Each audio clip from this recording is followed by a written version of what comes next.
Buterevu nnyo twebaza mukwano kuba nti otwegaseeko mu programu eno olw'ekigambo kyo.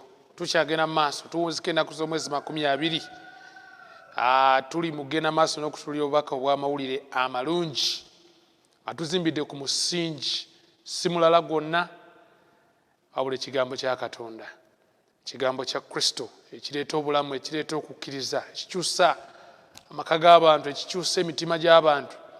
Baali bakiwa gino obasanga kati bakakamu lwa kigambo kya Kristo. Ebigambo by'abantu bingi tubiwulidde, but it's time now tuwulire ate ku Katonda kikyagamba. Era njagala okwebaza gwe alinga Mariamu Magudaleena ng'otuula ku bigere bya Kristo, ng'otambudde naffe owuliriza obubaka buno okuva lwe twatandika paka we tuli kati, kubanga ate olwaleero njagala okutegeeza tugenze mu bipya, tugenze mu bwino ow'obunnabbi, kigambo ekinywevu eky'abannabbi, ekyo ekyaka ekiringa emunyinyi yaka mu kiseera eky'enzikiza, kigambo kinywevu ekya nnabbi ekitutwala ekitukubira tooki mu biseera eby'omu maaso oba mu biseera ebigenda okujja. Kyetugenda okuba nga ate tutandika mu byokwega bino ebigenda osembayo. Naye njagala okwebaza nti obadde naffe era okyali naffe. Aye no nkujjukiza nti jangu obatizibwe. Ennaku z'omwezi 20 omwezi ogwa July tugenda kuba n'okubatiza wali ku SDA Church Kampala Central, Musumba affe Lincoln Kigundu. Enteekateeka eyo yagenda okugiwoomamu omutwe. Avento Media Production ekubuulidde enjiri y'obwakabaka bw'ogikkiriza lwaki tobatizibwa, tandika obulamu obujja era weewandiise ku nnamba yaffe eyo. Omukolo ogwo gw'okubatiza ate olema okuba nga ogusubwa wabula ogwenyigiremu naawe otandika obulamu obujja. Kigende mu byafaayo nti erinnya lyo liwandiikiddwa mu kitabo ky'obulamu eky'omwana gw'endiga eri mu ggulu, ne bamalayika batandika okulaba nga tokyali oli gwe bamanyi, wabula kati oli oyo omu ku abo abagenda okusikira obulamu obujja. Saba okkirize toweeyo okusaba ate oluvannyuma tutandike mu butongole. Mukama Katonda nga omwagalwa, nandyogedde ebirala bingi ku ntandikwa eno, naye bwe ntyo bwe nsobodde okwogera. Nsaba Omwoyo Omutukuvu aluŋŋamye okwogera kwange okuddako, okubuulira kwange kuno kuleme kubeera mu magezi g'abantu, naye mbeere Mukama nga ngoberera ggwe ky'oyogera era ky'oyigiriza. Ekigambo kyo kakitegeerekeko eri mukwano gwange, era obulokozi bujje mu nnyumba ye mu linnya lya Yesu Kristo Mukama waffe. Amiina. Amiina. Kati olunaku lw'eggulo nayogedde ku kigambo ky'omukolo gw'okubatiza. Kimu kyokka kye saayogedde, ani addamu okubatizibwa? Oba ddala Bayibuli eyigiriza nti omuntu kisoboka okuddamu okubatizibwa? Kibuuzo ekyo kyabadde kikulu nnyo, weewaawo saasobodde kukyanukula. Naye njagala kutegeeza mukwano nti bw'oba osomye Bayibuli mu kitabo kya Bikola by'Abatume Sula 19 okuva ku lunyiriri olusooka otuuka ku lwokutaano, Bayibuli erambika bulungi nnyo nti omuntu kisoboka era kiyinzika okuba nga kyetaagisa okuddamu okubatizibwa. Kubanga ne bano abasajja aboogerwako baali baabatizibwa, mwattuno nga babannyika ne mu mazzi, naye waliwo bye baali tebategedde era bye baali tebamanyi. Bwe baabiyigirizibwa ne babitegeera, ne bagamba wamma kiŋŋwanidde nziremu mbatizibwe. Era bw'atyo Pawulo n'ababatiza, ne bajjuzibwa Omwoyo Omutukuvu, ne batandika n'okwogera mu nnimi endala. So naawe osobola okubeera bw'otyo ng'oluusi baali baakubatiza naye nga weetaaga okuddamu okubatiza. Twala ekyokulabirako, oyinza okuba nga obaddeeyo ng'ekyamazima baali baakuyiwako mazzi ku kyenyi nga yembatiza gye baakubatiza. Oluusi baakubatiza oli mwana muto nga bingi wali tobitegeera. Oyinza n'okubeera ng'oli eyo ng'ekyamazima baakubatiza naye nga wali tewayiga kigambo kino, nga wali wamanyako kimu kyokka nti Yesu mulokozi, naye nga tomanyi nti Yesu mulokozi era Mukama waffe, nti alina n'amateeka ge 10 ge tugwanidde okugondera. Ng'oluusi baali baakubatiza naye ng'ebintu bingi ebyo tuyize ku Geyeena, tuyize ku musango, tuyize ku myaka 1000, tuyize ku kufa, tuyize ku lutalo olunene, tuyize ku sabbiiti ya Mukama, ng'ebintu bino bulijjo tobimanyi. Ina mukwano gwange mu mwaka gwa 2016 mwannyinaze oyo yali wali Kanyanya, yaddamu n'abatizibwa ng'ategeeza jjajjaawe namugamba nti jjajja luli bambatiza kubanga wali ogambye nti buli omu wano ewaka alina okuba mubatizi, naye ku luno ŋŋenda kubatizibwa kubanga neetegeeredde ddala amazima. Ali mbulidde enjiri eyo, Mukama yampa ekisa okumala omwezi mulamba awere Kanyanya ku kanisa. N'agenda n'abatizibwa kuba kati yeetegeeredde ddala byonna. Kati naawe oyinza okuba nga oli ne mu ttuluba eryo nga bulijjo sabbiiti togimanyi. Omusumba yali yagamba nti sabbiiti byakoma ku musalaba bya kiragaano kikadde, naye nga kati obitegedde ng'era oyagala otambule nga Katonda bw'ayigiriza. Omukisa we guli ogw'okuddamu okubatizibwa. Ayayibwako amazzi ku kyenyi naye weetaaga oddemu obatizibwe kubanga mu butuufu mu mazima tewabatizibwa. So nga naawe wayinza okuba nga oli eyo nga mukwano gwange wali watambulako ne Yesu okumala ebbanga naye n'omala n'omwabulira ng'olinga oli omwana eyali yabula. Kati ng'oyagala Kristo addemu akwambaza ekyambalo ekyeru eky'obutuukirivu ofune entandikwa empya. What a blessing! Nga mukisa gw'amaanyi gwe naawe okuddamu okubatizibwa. Kyenva nkutwala nga mukisa okwanjulira enteekateeka eno gwe yali yaleka Yesu, kati oyagala komawo mu kkanisa ofune entandikwa empya. Kristo agamba ajja gye ndi siri mugoba n'akatono. Agamba nti mujje gye ndi mmwe mwenna abakoyera abazitowereddwa, bwe munaabatizibwa nze mbawummuze mufune emirembe gye mutafunangako. Ate nkukakasa olunaku lw'ogenda obatizibwa nga 2 onaaba ova mu mazzi ogenda okuba n'emirembe. Waliwo ekyo ekikumazeeko emirembe, waliwo omugugu gw'owulire, waliwo fatigue oyo gw'owulire oyo, naye olunaava bw'oti mu mazzi ogenda kuwulira nga kati yes, it's a new beginning. Teri akubanja, eggulu terikubanja, ne bw'ofiira awo oba ofiiridde mu Kristo bw'anadda agenda kuzuukiza. Kale omukolo ogwo nsaba mukwano gwange ndaba ogusseemu nnyo ekitiibwa ng'ennaku z'omwezi 2 omwezi ogwa Julayi obeere nga obatizibwa. Mpulira muli njagala kusaba, numirizibwa nnyo mu mmeeme yange, muli kingamba nti weetaaga osaba emirundi 3 mu samoni. Ogusooka ng'ogenda ng'oyanjula ekigambo ky'ogenda oyigiriza ku olwo, ate ne mu kuwunzika osabe. Kati so nga Yesu bwe yagamba nti musabe muliweebwa, mweyanjule muliggulirwawo. Nsaba okkirize mukwana ndaba mpeeyo okusaba ndyoke neeyongereyo. Katonda Kitaffe omwagalwa, wagamba nti mumpite n'abayitaba ne mbolesa ebikulu n'ebizibu bye mutamanyi.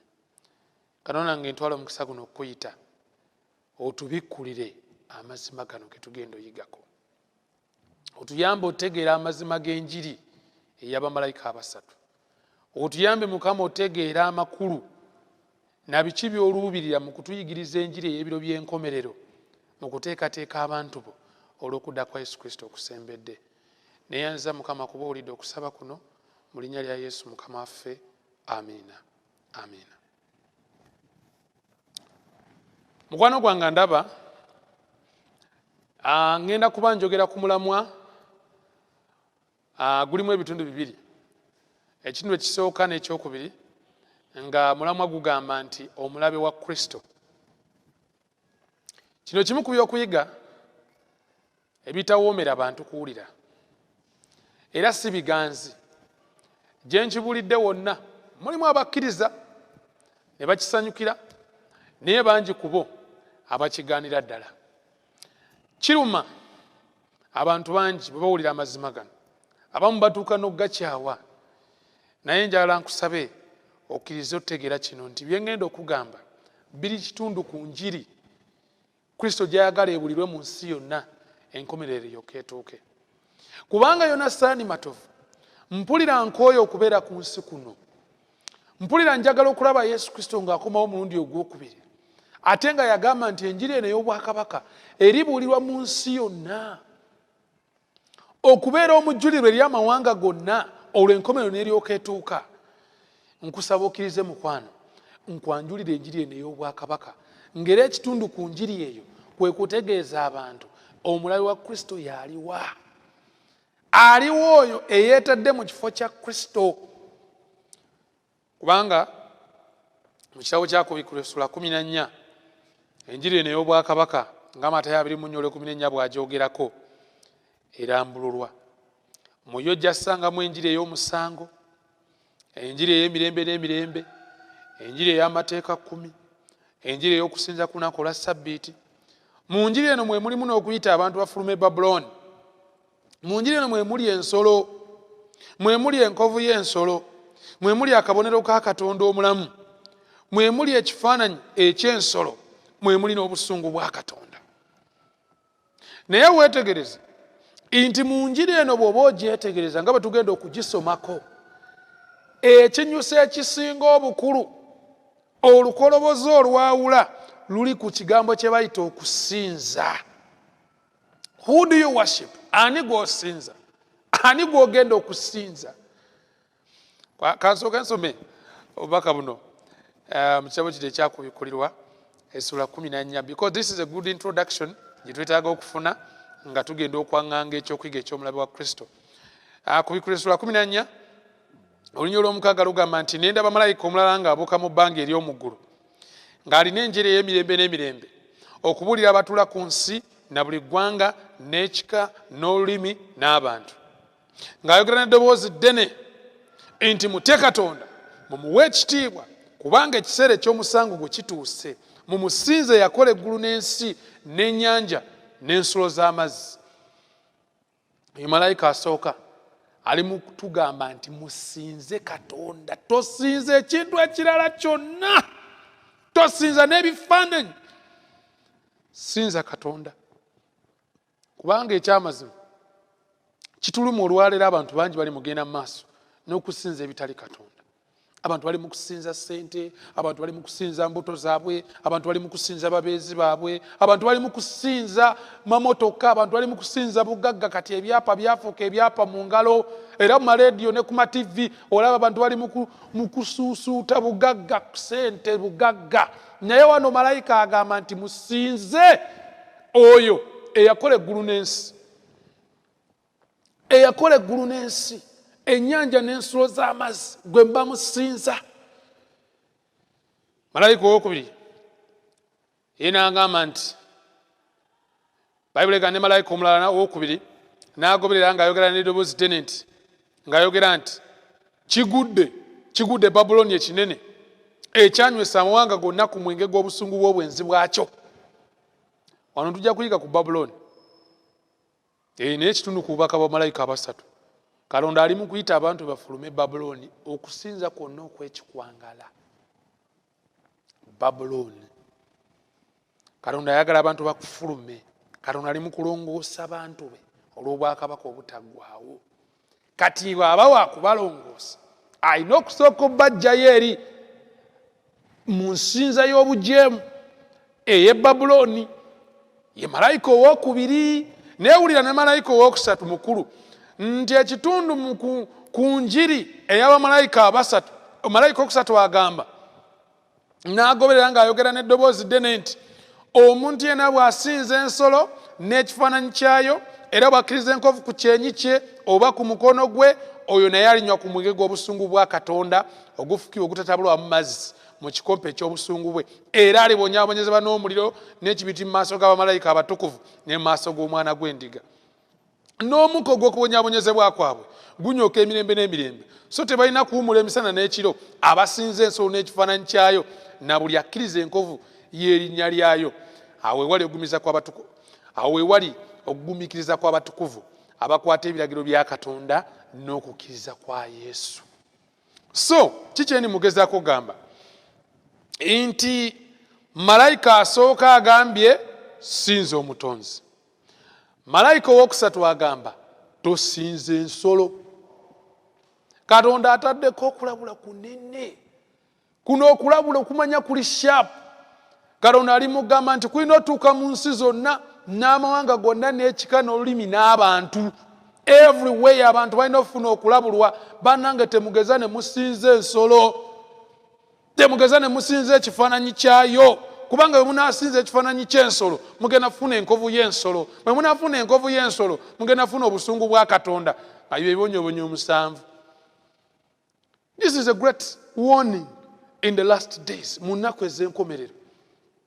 Of course, many preachers, abulizi b'enjiri bangi bino babyebalami bagezako omanyi abantu ennaku zino abantu bagala nnyo okwogera ebintu omanyi yogera ebigambo ebinaawomera abantu, ani akulimba? Bayibuli egambye buwulira ekigambo. Gwe koba nga toli ku lugambo naye ng'obuulira kigambo, brother, ne bwe kiba tekiwooma kyogere, kubanga ekyo kye kirokola omuntu. Omuganda alina olugero lugamba, ennungu enkaliriza ekisa tewona. Ennungu balina okukwata bakusitule bakutwale paka wali mu bitooke, babale ebitooke 2 mwojo obulungi nga toyinza kwekyusa. Omu akutuleko wano ku mugongo ku kibegabega, omulala akutuleko eno ku magulu. Oli alyoka aleete oluwaji ng'amaze okulufumita obulungi mu muliro. Alyoka afumita wali awali ennungu okugijjamu ekibondo ekyo oba ekinyiso kijjamu, wabaawo obulumi naye oba owona. Kati n'enjiri gye tuli wano gye twolekedde okuwulira ey'abannabbi oba enjiri y'abamalayika abasatu, abamu ku mmwe abandaba eyinza okukulumya omutima nekuleetera obubalagaze. Ninjala okuwa essuubi mu njiri eno mwe muli amazima agagenda okufuula ow'eddembe. Kino kigambo kya Kristo ekireeta obulokozi eri buli akkiriza. The gospel, enjiri eno ey'abamalayika abasatu, mpulira njesunga ndi mugiwoomerwa, egenda okwogera ku kinyusi kino kye tuliko ekyokusinza omutonzi n'obutasinza nsolo. Kwegamba ogenda kusinza omutonzi oba okusinza ensolo, okusinza ensolo oba okusinza omwana gw'endiga, okusinza ogusota oba okusinza omukazi, okusinza omulabe wa Kristo oba okusinza Kristo. Aye ne kano kankwogere nga sinagenda wala, tewaba wakubuzaabuza nti bino bye tugenda okuyiga tebitegerekeka. Omanyi waliwo bannaddiini abavudde ne bagamba nti ekirabo kyakubikulirwa kyaggalwa, ebyo bintu bikosike byakyama tebitegerekeka. Who tells you, brother? Mukwano gwange ani akugamba? Nze kati kankumatize nti Bayibuli eyigiriza nti ekigambo kya Kristo okuva ku lubereberye paka kubikkulirwa, bw'oba owaddeyo omutima gwo ng'oyagala kuyiga, ng'oyagala kutegeera, ng'oyagala kugoberera amazima nga bwe gali mu Yesu Kristo, Kristo asobola okukubikkulira n'otegeera. Era buno obubaka Kristo ye yabututuma tubuwulire butegerekeka. Yesu Kristo yayogedde, Matayo 13 olunyolo 16 n'olwe 17. Ulya Bayibuli bwegamba. Matayo 16:13. Yesu Kristo agamba bw'ati, tine amaaso gammwe galina omukisa kubanga galaba, n'amatu gammwe kubanga gawulira. Kubanga mazima mbagamba nti bannabbi bangi n'abantu abatuukirivu abeegombanga okulaba bye mutunuulira so tebaabiraba, so n'okulya bye muwulira so tebaabiwulira. Bino bye tuli mu kusomako, ffe tulina omukisa. Yonasaani nina omukisa nti ne mulembe gwe bayita ogw'enkomerero, ng'okumanya kweyongedde mu kigambo kya Katonda. You can get your time ofuna obudde bw'onootuula n'osoma Bayibuli n'olaba obuwoomu obuli mu kigambo kya Kristo eky'abannabbi. Ne bannabbi bino bye tugenda okusomako abamu tebaabitegeera, kubanga Daniel ebimu teyabiraba nako, ne kubikkulirwa Yokaana ebimu teyabiraba nako, naye yabirengera mu kwolesebwa. Naye nze kati ebimu mbirabako n'amaaso gange, era ne n'omulabe wa Kristo gwe tugenda okwogerako naye kennyini Bayibuli nga bwe yamulanga emyaka egiyise egisoboka kati ne mu 2000. We can see him today. Yes, tugenda mulabako olwaleero. So kati Kristo omukisa guno gwatuwa bwe tuba gukozesa tugukozesa tutya? Engeri ziri 2. Kino ekintu bantu bangi nnyo bakyebalama, naye bwe oyagala otegeera Bayibuli byeyigiriza, leka Bayibuli yeetapute. Lunyiriri ku lunyiriri, kyawandiikibwa ku kyawandiikibwa. Ebyo biri mu Isaaya 28 olunyiriri olw'10 nyinza obutalusoma. Lugamba nti wano lunyiriri ne wano lunyiriri, wano katono ne wano katono. bw'oba wakutegeera ebyawandiikibwa teweerippa ku lunyiriri lumu ogende ng'oyogera wonna nti era kati Yesu kati byonna yabirongoosa sala olye n'ogamba abannange kati embizzi yagirongoosa. Nedda, sooka ogeraageranye ekyawandiikibwa kino ku kirala. Bayibuli bw'egamba nti ensolo egambye nti ensolo eva mu mazzi nga bwe tugenda okugiraba mu Kubikkulwa 13. Negamba nti ejjembe lino ettono lirina amaaso ng'ag'omuntu, lirina akamwa akoogera ebigambo ebikulu eri Katonda. Bitegeeza ki? Geraageranya Danyeri ne kubikkulirwa, era nga bwe tugenda ogeraageranya kyawandiikibwa ku kyawandiikibwa. Njogera ku muntu ali serious n'obulokozi bwe ayagala okutuuka mu ggulu. Olina okutegeera ebya Katonda. N'obulamu obutaggwaawo Yesu yava bwogera nti bwe bulamu obutaggwaawo okutegeera Katonda omu ne Yesu Kristo gwe yatuma. Katonda omu w'amazima. Okutegeera kulimu okuyiga, atoyinza kutegeera nga toyize. Era gwayagala bino ebyagundi kitwale ebyokuwogga n'obuwogganyi. Abasumba abamu betulo bawulira oba bannaddiini abamu kwogera bwogezi ng'ate kati girooti mbw ate amagezi ag'okugaggawala. Si byebyo. Abantu abagenda mu ggulu balina okuyiga bategeere, era babayita abagezi balitegeerera ddala. Danyeri 12:8 otuuka ku 10. Kati nze kyenva nsaba kiki lwaki bino mbyogedde otegeere nti bino tujja bitegeera ku lw'ekisa kya Kristo. Era nkusaba weesibe 2 tugenda kulaba ku mulabe wa Kristo, omulabe owa Kristo nga Bayibuli bw'emwogerako, the Antichrist of Bible prophecy. Waliwo ennyiriri nnyingi abantu ze basomyeko mu Bayibuli ezoogera ku mulabe wa Kristo, the Antichrist. Naye nze nkusaba okkirize tusome ku Yokaana essuula 2, Yokaana ebbaluwa essuula 2 gyenjagala otandika nayo nga njogera ku mulabe wa Kristo, kubanga Bayibuli eraga omulabe wa Kristo ng'ayogerwako emirundi egiwerako. Naye wano mu Yokaana eno ebbaluwa esooka essuula 2 olunyiriri olw'e18 olw'e19, Yokaana amwogerako n'agamba nti abaana abato ky'ekiseera eky'enkomerero, era nga bwe mwawulira ng'omulabe wa Kristo ajja, ne kaakano waliwo abalabe ba Kristo bangi. Bangi. Olw'e19 baava muffe, tebaali beewaffe. Kuba singa baali beewaffe bandibadde wamu naffe, naye baatunvaamu era balabisibwe bonna nga si beewaffe. Omulabe wa Kristo Bayibuli wano erimu kumutulaga nti sisitimu eno oba ekitongole kino eky'omulabe wa Kristo kyafuluma mu kanisa ya Kristo. Kuba obunnabbi bulaga. Pawulo bwe yali ayogera n'abasajja mu Efeso n'abagamba nti walijjamu mmwe walisitukamu mmwe emisege egitalisaasira kisibo nga batwala abayigiriza abo bagoberere. Here is a system. Wano waliwo omulabe wa Kristo Bayibuli emwogerako afuluma mu Bakristaayo nga yeeraga nti mu Kristaayo n'atandika enfuga eyiye. Enfuga ye yeeriwa.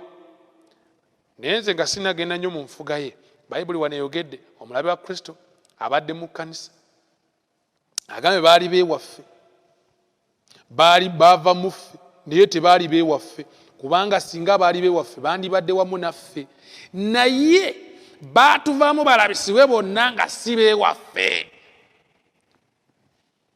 Omulabe wa Kristo ekisooka, era nga Abakristaayo bwe baamutegeera nga mu byasa biri ebyasooka baakimanya nti omulabe wa Kristo bangi naye nga bafuluma mu kkanisa.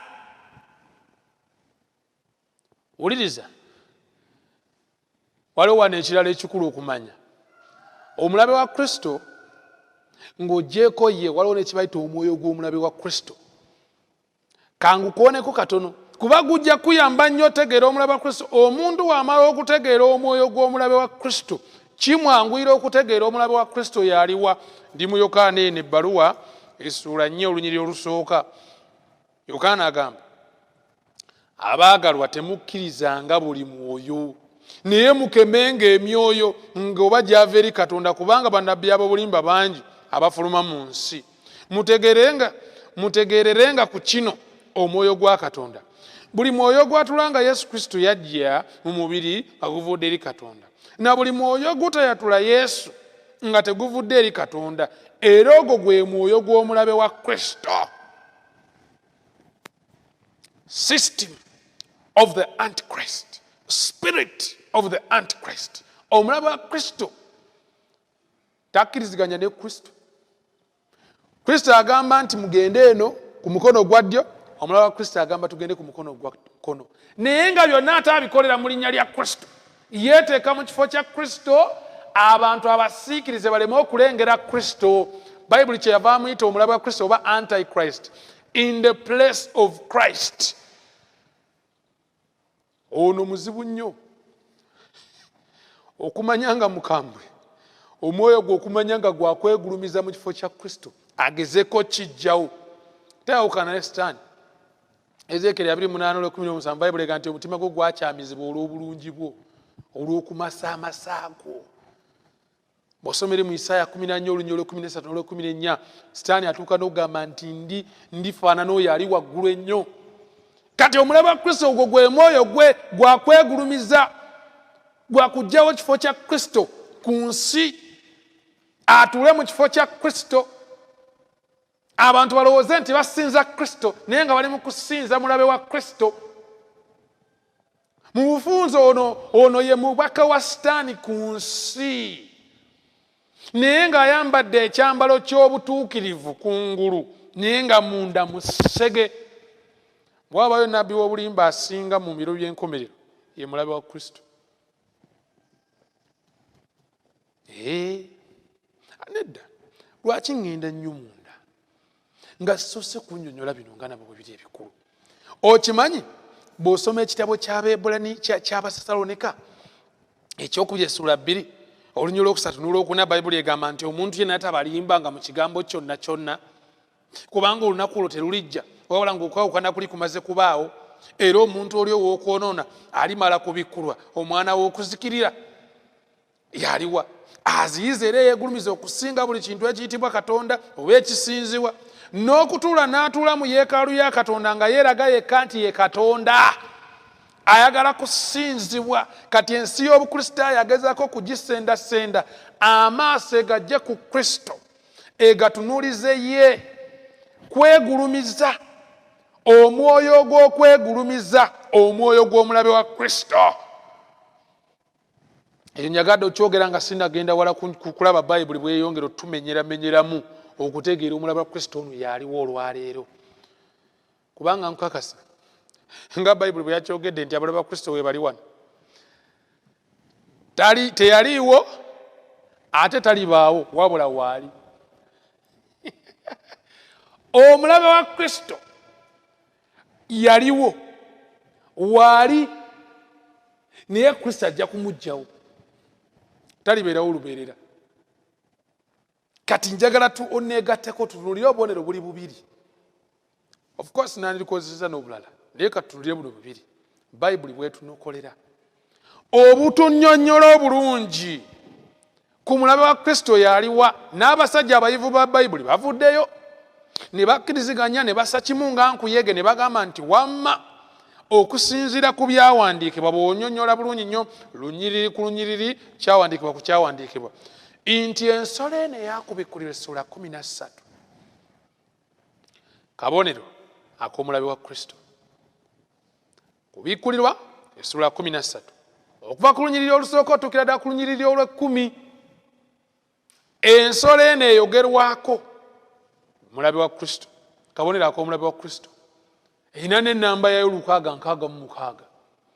Va ku bino by'owulira ebyogera ku mutimbagano nti ate omulabe wa Kristo alabika ayinza okuba nga yegundi ono payipayi. Waliwo omusajja wogerako awo nti ono wa Microsoft, nti Bill Gates, ate abalala ne bagamba nti ate alabika kabaka wa Bungereza kati aliko ye mulabe wa Kristo. Abalala ne bagamba nti Donald Trump engeri gy'ayogera nnyo ebigambo okusammuka ebigambo, alabika ye mulabe wa Kristo. Abalala ne bavayo ne bagamba nti alabika Koni, abalala bandigambye nti alabika gundi eyatutira gundi. No, oyo si ye mulabe wa Kristo. Bayibuli okusinziira ku bwino waayo gwennyonnyola, bwe bennyonnyola mu kubikulakula Kubikulwa essula 13 olunyiriri olw'omunaana lulaga nti abantu bonna baligisinza ensolo eno eyakubikulwa essula 13. This is the Antichrist. Abantu bonna bajja gisinza. Abantu bameka bayinza okusinza Donald Trump? Bameka bayinza okusinza president kabaka wa Bungereza? Oba bameka bayinza okusinza Microsoft gundi ono Bill Gates? Teri. Ebyo by'abantu kugezaako kulowooza ebibawuddisa ne bava ku mulamwa. Nga mu magazini omwe yali egambye nti Napoleon, Gorbachev, abalala ne bagamba nti Papa yali ayitibwako omulabe wa Kristo. Ezo magazini zaayogera. Naye kati twagala kulaba Bayibuli yo bw'eba eyogedde kiki eyogera ku mulabe wa Kristo. Kabonero akasoose kubikulwa 13 olunyiriri olusooka otuuka ku 10. Ensolo eyakubikulwa essula 13 eno eva mu nnyanja omulabe wa Kristo. Wuliriza, Bayibuli yeemwegena mu maaso n'okunnyonnyola nti mu Danyeri essuula 7 ejjembe ettono erisituka mu mayembe 10 amayembe ago 10 ageekutula ku nsolo ey'okuna, nga n'ensolo ey'okuna eno yali eddiridde ensolo ndala 3 ezaali zaasooka ezaagisooka. Kati ejjembe lino ttono, it's a little horn, ejjembe ttono lina amaaso ag'omuntu, lyogera ebigambo ebikulu, eryo yali waggulu ennyo. Nti buno obubonero bubiri bwe bumu ku obusinga okuba obw'enkizo mu Bayibuli obunnyonnyola emulimu gw'omulabe wa Kristo mu nnaku ez'enkomerero. So ensolo yakubikulwa essula 13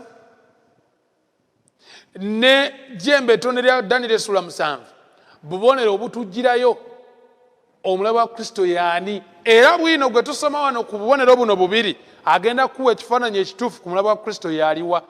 Number 1. Leka nsooke nkusomereko wano ku kubikulwa essula 13 olabe.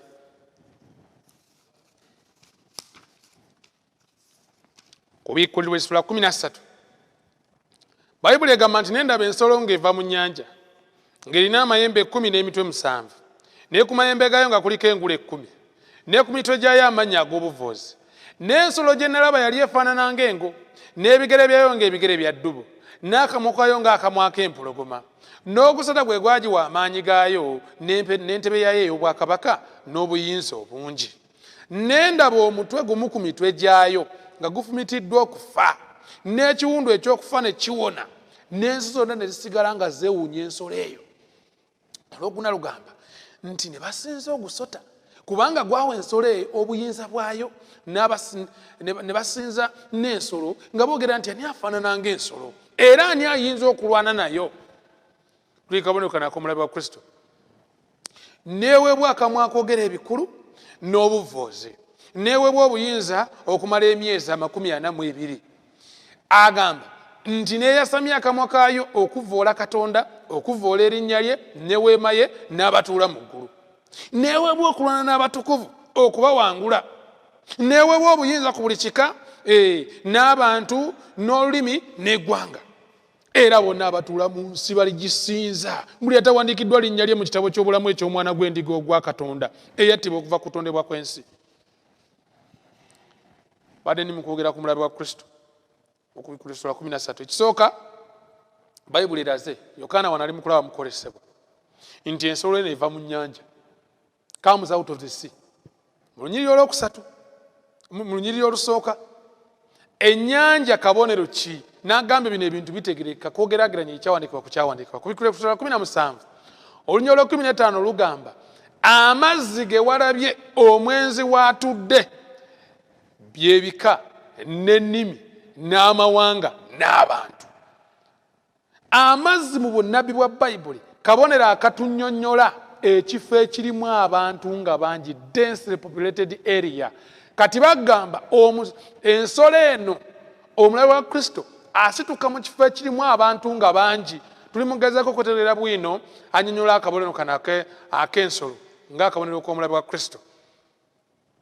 Eva mu nnyanja, ekitegeeza ekifo omuli abantu abangi. Ekyokubiri erimu ensolo 3 endala.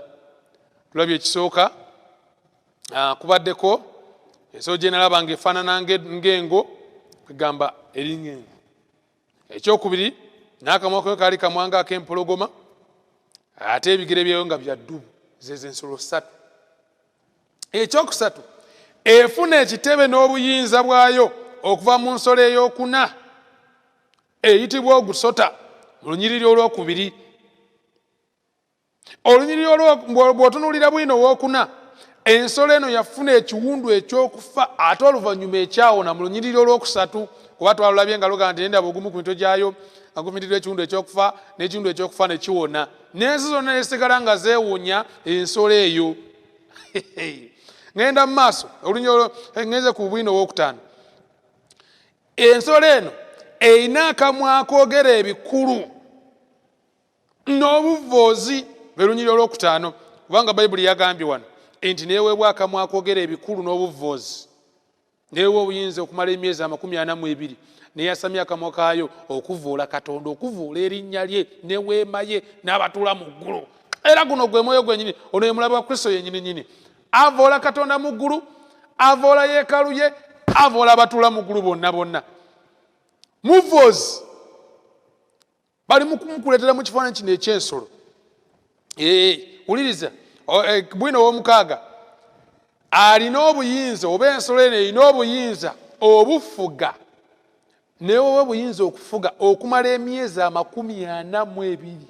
Eryo bbanga ki? Tugenda geraganya kyawandikibwa ku kyawandiikibwa ojja litegeera. Kagende mu maaso. Bwino ow'omusanvu, ensolo eno ewakula olutalo ku batukuvu. Wars against the saints.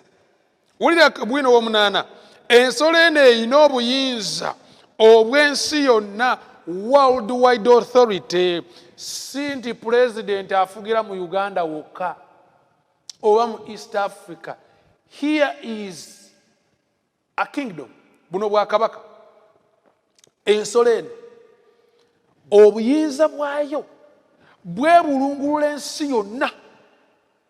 Abali mu Uganda, abali mu America, abali mu Buwalabu, abali mu Bulaaya, wherever people are, basobola okuwulira ku buyinza bwayo mu nsi yonna, worldwide authority. Ekindeeta kabonero ku bwino namba 9, all the world worship him.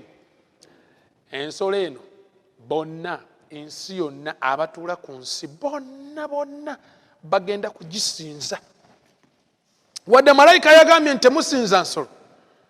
Wadde malayika yalabudde n'agamba nti yenna asinza ensolo agenda kuweebwa enkovu y'ensolo awunzike nga afunye n'ebibonyobonyo 7. Wadde okulabula weekuli, naye abantu abasinga obungi bagenda kuwunzika nga basinzizza ensolo. Bonna baligisinza. Abo bokka batagenda gisinza, Bayibuli egambye be bawandiikiddwa amannya gaabwe mu kitabo ky'obulamu eky'omwana gw'endiga. Mu bufunze abantu abakkiriza Yesu Kristo ng'omulokozi waabwe ne bamuwa obulamu bwabwe mu bujjuvu, ne basalawo okutambula nga bw'agamba, bazaalibbwa omulundi gwakubiri, batambulira mu biragiro bye, emirembe gyabwe bagisanga mu kusoma kigambo kya Katonda. Abantu bano abakwata olunaku lwa Ssabbiiti olutukuvu, abamaliridde okutambula nga Mukama bw'ayogera, be bokka abatagenda kusinza nsolo. Naye bano banoonya ddiini ensanyusa, eddiini etayogere ku kibi kyange, etannenye nga nkoze ensobi. Abanoonya eddiini eyo ennyangu eyo ekuba eggazi erigenda mu kuzikirira, bagenda wunzika nga basinza ensolo. Bonna abatuula ku nsi okuggyako abo bawandiikiddwa amannya gaabwe mu kitabo ky'obulamu eky'omwana gw'endiga. Well, Bayibuli eyogedde ku nsolo. Eyogedde ku nsolo. Era nga ke kabonero ak'omulabe wa Kristo. Ensolo eno Yakobo Sura 13. Ekindeeta ku kibuuzo ekigamba, tulabye ensolo eno eva mu nnyanja. Tukirabye bulungi, eva mu nnyanja. Naye neebuuza ekibuuzo, bw'ebanga eva mu nnyanja, ekifo ekirimu abantu abangi, ne baginnyonnyola bwino wuuno yenna, erimu ensolo endala 3, efuna obuyinza bwayo n'ekitebe okuva eri obwakabaka buno obw'ogusota. efuna ekiwundu ekyokufa oluvannyuma ne kiwona, erina akamwa akoogera ebikulu ate n'obuvoozi, efuna obuyinza bw'ekozesa n'efuga okumala emyezi 42, erwanyisa oba ewakula olutalo ku batukuvu ba Katonda, era erina n'obuyinza bwa nsi yonna, ensi yonna egisinza. Ensolo eno yeriwa bwakabaka kibuno. Mulala yabulisaamu ekibuuzo ekirala, Bayibuli bwegamba ensolo eba etegeeza ki? Of course kyenjogera kyekituufu, eba etegeeza bwakabaka. Beast mu Bayibuli kabonero akategeeza obwakabaka. Kankuwe bwino mu kitabo kya Daniel, kuba kati eno mu kubikulu ngenda kuvaayo ko ngendeko mu Daniel, nagambye dda ti lunyiriri ku lunyiriri, kyawandiikibwa ku kyawandiikibwa. Daniel essula 7. Omusajja gwe bayita Daniel naye yafuna okwolesebwa kwe kumu ku bwakabaka buno obw'ensolo buno. Naye ye ate ekifaananyi kyafuna kya njawulo. Yala asooka n'okulaba ensolo endala 4. Daniel essula 7. Luddawa Daniel 7. I read my Bible to help me understand what God means when he says so. Daniel essula 7. Kansoma olunyolo 17 n'olwa 23 okuyambako omukwano gwange oba ng'obadde tukimanyi okitegeera nti ensolo etegeeza bwakabaka mu bunnabbi. Daniel 7:17 lugamba nti ensolo ezo ennene ezaali 4 be bakabaka 4 abaliva mu nsi. Era nga naye bw'okimanyi teri kabaka abeera kabaka nga talina bwakabaka. Yonasaani ekimufuula kabaka ewuwe kubanga bwe bwakabaka bwe. Kati so ne wano bakabaka 4 abaasituka balagibwa mu bunnabbi wano oba mu kwolesebwa Daniel kwe yali afunye ng'ensolo 4 ezaasooka. Olunya olwa 23 lugamba okwongera kyo okifuula ekitegerekeka amangu ennyo. N'ayogera bw'ati, malayika ayogera ne Daniel nti ensolo ey'okuna eriba bwakabaka obw'okuna mu nsi. So wali bwe tulabye ensolo mu kubikula ku Sura 13 tuli mu kwogera ku bwakabaka. Here is a kingdom. Obwakabaka obwasituka mu kifo ekirimu abantu abangi. Si bwakabaka bwa Uganda wano awatali bantu, si Bunyolo Kitala kingdom oba Lubabito dynasty. This kingdom buno obwakabaka bwasituka mu kifo nga kirimu abantu bangi. Naye bw'oba oyagala okweyongera okubutegeera obulungi, Daniel mukolesebwe Daniel essula 7 alambika bulungi nnyo nti mukolesebwa kwe yalimu yalengera ensolo 4 ezaali ziva mu nnyanja, ku mabbali g'ennyanja, nga bwekugamba waaliwo empewo. That empewo nawo boogera ku ntalo, ensolo zino nga zisituka. Esooka efaanana ng'empologoma ng'erina ebiwawaatiro 2. Of course era abannabyafuba bajja kunnyonnyola bulungi nti obwakabaka kirimaanyi obwasookera ddala bwali bwakabaka obw'abasajja be bayita ab'e Babuloni. Naye kati bwe bumala okuvaawo ne walyoka wajja ku surface obwakabaka bw'abasajja ba Medi n'Abaperusi. Abo no basituka mu mwaka gwa 539 nga buli bumaze okusasika. Kati Abamedi n'Abaperusi be balagibwa mu nsolo eno ey'okubiri eringa eddubu mu Daniel essula 7 olunyiro olw'okutaano. Kati olunyiro olw'omukaaga lwogera ku nsolo ey'okusatu. Oluvannyuma lw'ebyo n'entunula era laba ensolo eyalinga ng'engo eyalina ebiwawaatiro 4 eby'ennyonyi ku biwawaatiro byayo ku mabega gaayo. Agamba nti ensolo eno yalina emitwe 4 n'eweebwa okufuga. Kati wano obwakabaka obw'abasajja Abayonaani bwe bwaddirira Abamedi n'Abaperusi. Wali bukulembera omusajja gwe Alexander the Great. Ali musajja no w'amaanyi era okufuga kwe kwayanguwa nnyo okulaba omukisa. Mukwano gwange ndaba musajja spirit gye yafugirako. Wali tulabye ebiwawaatiro 2 ebya Babuloni, akabonero akalaga nti obwangu. Naye ate ku buno bwo bwali bwekubisizaamu kubanga ate ye Alexander the Great mu kufuga kwe yayanguwa okuwamba mu bbanga eritaali ggwanvu. Encyclopedia emu emwogerako engeri gye yayanguwa okuwamba, era oluvannyuma lw'okuwamba ebyembi yafuga abantu naye teyasobola kwefuga. Sajja watu bwatu n'afa etamiiro. Kati bw'amala okufa mutabani we naye ne bamutemula. Kati bajenerali bana ne balyoka basituka ne bawamba. Gyemitwe ginene egiri ku ngo. Omulirizi Makasi, Kasanda, Tolemi, ne Serukasi. Sigenda boogerako nnyo kubanga si kyekinyusi. Naye oluvannyuma lw'obwakabaka buno nabwo bwatuuka ne busasika ne wajja obwakabaka bwa Looma. Kati obwakabaka bwa Looma buno mu lunyiriri olw'omusanvu oluvannyuma lw'ebyo n'entunula era ebyo bye nayolesebwa ekiro era laba ensolo ey'okuna ey'entiisa era ey'obuyinza era ey'amaanyi amangi ennyo yalina amaanyi amanene ag'ekyuma yalya n'emenyamenya n'esambirira ebyasigalawo n'ebigere byayo era teyafaanana ng'ensolo zonna ezagisooka era yalina amayembe 10.